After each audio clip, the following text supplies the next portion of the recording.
So, how do you know you're in a really honest, healthy relationship?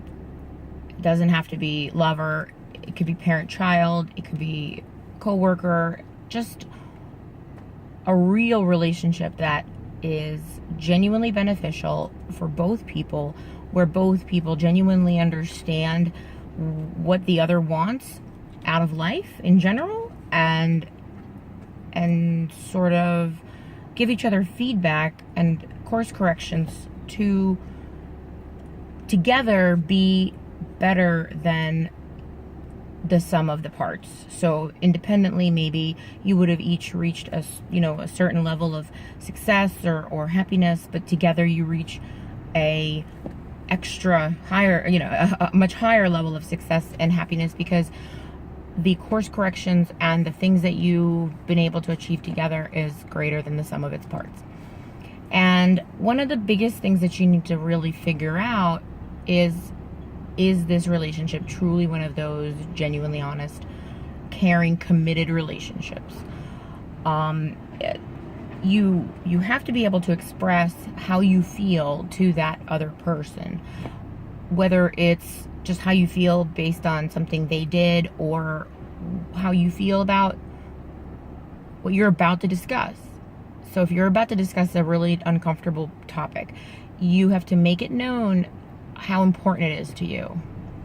So you have to honestly express the level of seriousness and respect that what you're about to say deserves, and also how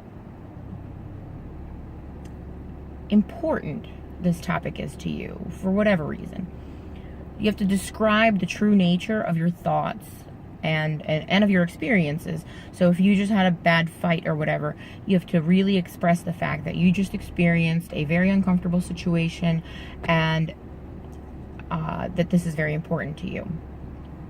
And make sure, after people are truly aware of how important it is to you, that that this is clarified from the start, that this is a very important topic we're about to discuss, and I want your full attention, blah, blah, blah. And at that point, you just have to be honest about how you feel and let them respond how they feel. Just let them respond honestly, however they take that. You truly open your heart to someone, and your heart, whether it's broken or whatever, they have to accept it. And speak your mind, open your heart, without demands or expectations or judgments of the other person. So if that person reacts negatively, don't judge them for their initial reaction too much. Sort of give them that moment to process and to catch themselves.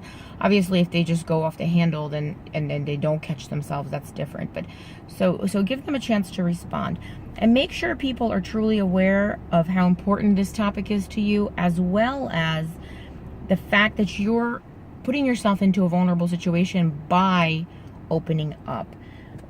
And because if you avoid opening up and being vulnerable, if you avoid that because of concern that the negative criticism might come up or whatever, if you are avoiding being vulnerable, then you're avoiding rejection. Obviously, if you're avoiding opening yourself up to being vulnerable because you're protecting yourself, you're avoiding rejection. But that's avoiding true connection also in the long term. So if you protect yourself and don't open up and are not able to be fully vulnerable with someone, you are avoiding long-term true connection. You're not going to have it. That's really important.